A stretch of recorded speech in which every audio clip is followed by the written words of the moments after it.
better be. If I get back it and I have a big shine on my nose, is it okay? So, I exercise to Ain't Going Down. It's a song you can't help but move to. I jog to it. I've got it looped, and I just put it on the... It's like, boy, you speed up, and when you're driving, it's a dangerous song, though. Yeah. It's a dangerous song. And I hear the chorus start going by me quicker backwards. I'm like, what's going on? You do? Yeah, Yeah, exactly. I know. Really? Is that okay, Kyle? Yes, sir. All right.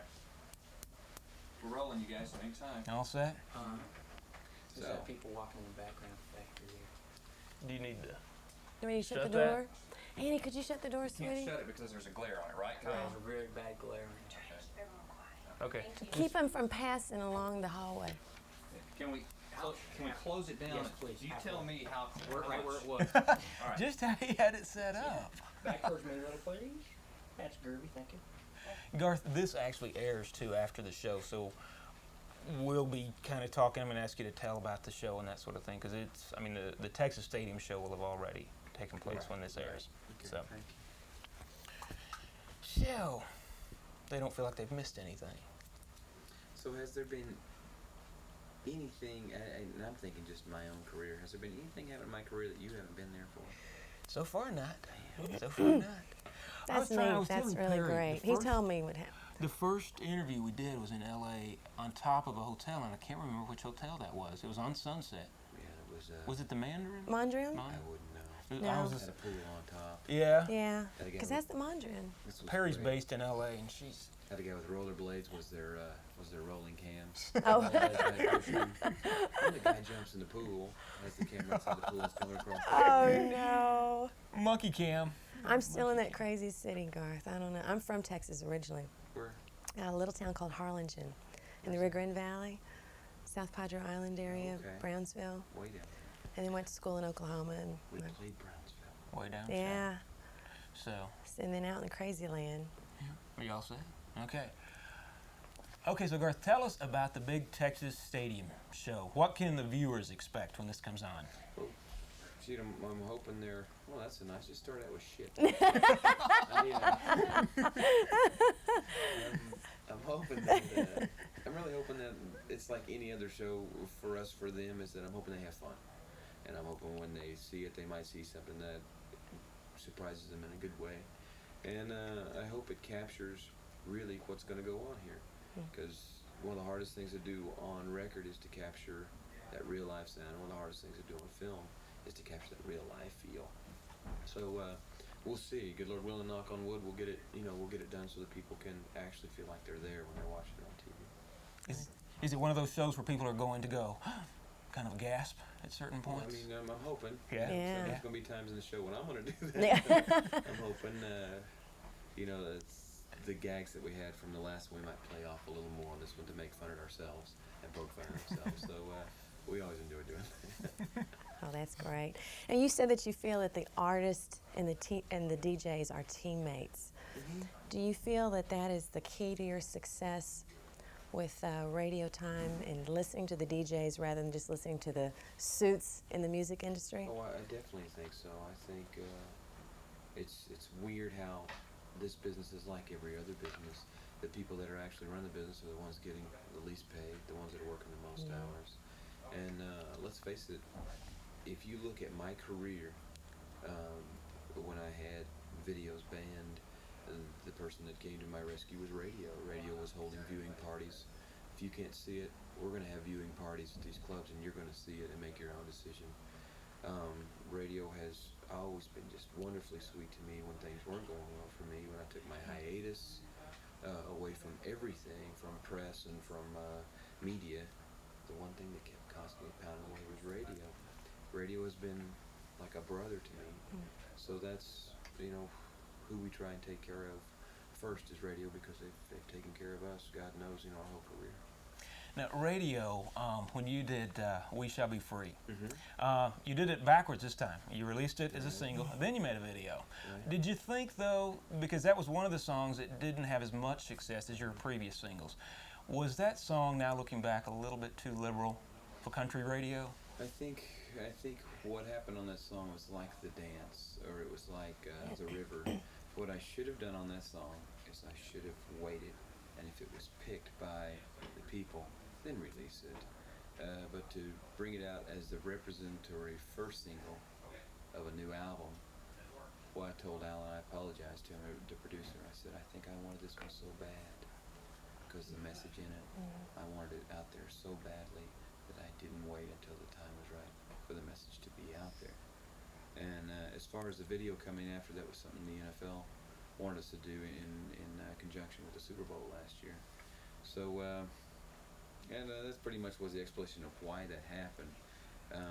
A weird thing that I'm finding now, hopefully if you guys stay and watch the show, and hopefully if it goes like other shows, it's one of the biggest responses we get in the show now is We Shall Be Free. Because I think the time has come around now, and it feels good. Standing Outside the Fire. Yeah. I love that song. Thank you. Such a great song. And it's got a very strong message about risk-taking, you know, not playing it safe in life. Well, it's just, I don't think following your heart is taking a risk myself. And I think playing it safe sometimes means that you're being blind to what your heart's telling you to do. And I think that's what this is saying. That's why it's our first song now of the show. And it's just, it sets the whole mood for the show for us is if you came here to be safe, well, you'll be the only one. If everyone else in this building, including the band and the artist, just aren't going to play safe. They're going to do what their heart tells them to do or when it tells them to do. Let me ask you, do you always play it safe, or do you ever in your time play it safe? Standing outside the fire at some point? I don't know. It's almost exactly opposite of taking chances. I've never thought of myself as a risk taker or taking chances. I've always found myself that I had to look at myself in the mirror and say, you didn't do what you wanted to do because you were afraid of what was going to happen. You must do what this in here tells you to do. If you start listening to this, you're in trouble. You know, I think we all know that just personally or in our own career. So in the other way, I don't think playing it safe is a move I want to do either. You know, I just want to go by this thing here. And if this thing here tells me to stand up and leave this room right now in the middle of all this stuff, then there must be a reason for it. So I must do it. And it's probably like to go to the bathroom or something. Yeah, I was going to say, are you going to stay with us? You're like, Chuck, that was a really dumb question. Looking back, first time you and I ever talked, I went back and looked at that interview. And you and Clint Black were the hot things in country music. But Clint had really skyrocketed right out of the box. 3 number ones in a row, and that was much more rare at the time for a new artist to do that. I asked you about that, and you said if you would have had the kind of year that Clint Black had had, you'd be dead. Yeah, I'd probably drop the ball. So now, fast forward to today, you're the biggest thing in music. How have you survived this whirlwind? Well, for one thing, the biggest thing in music is a wonderful compliment. I don't agree with it, but I got a running start at it. We talked about this earlier. I was playing dates all around the country. I was doing small fairs and stuff, and he was doing these auditoriums, these huge things, but we somehow kept real close to each other throughout the nation as far as our location where we're at. And I would see the poor guy, he'd be at this store, at Cavender's Boots signing this.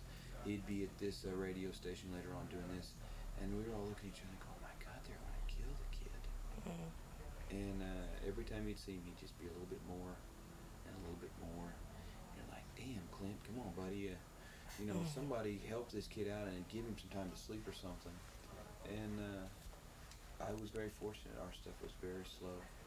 Very slow, very slow. And I'm not saying it went up. It was just slow and it started picking up speed. And so I did. I got a running start at this thing, and it wasn't something that I walked out of a doorway and someone took a 2x4 and hit me right in the forehead with. It was something that I got to prepare for and get kind of charged up for. So I wouldn't want the first year he had. I wouldn't want the first year a lot of these artists now have, because their first song's #1, and all of a sudden it's like tons of pressure just hitting on their shoulders. Like, damn, anything other than a #1 from here on out, I'm dead. You know, so there's been a lot of things happen to me that I didn't think was good. The start was one of them. Looking back, I love the start.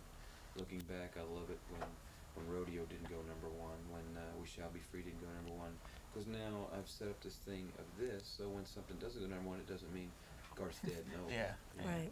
It could be the beginning of it, but at least I might have a little time to try and turn the ship around. You sing about a lot of controversial topics. Mm-hmm. I guess it's part of that risk-taking again that comes up for you. And the song, The Night I Called the Old Man Out. Yeah. Boy, that's another heart-stopping song. Thank you. And about, you know, a lot of people are afraid to talk about the battles between parents and children, especially today.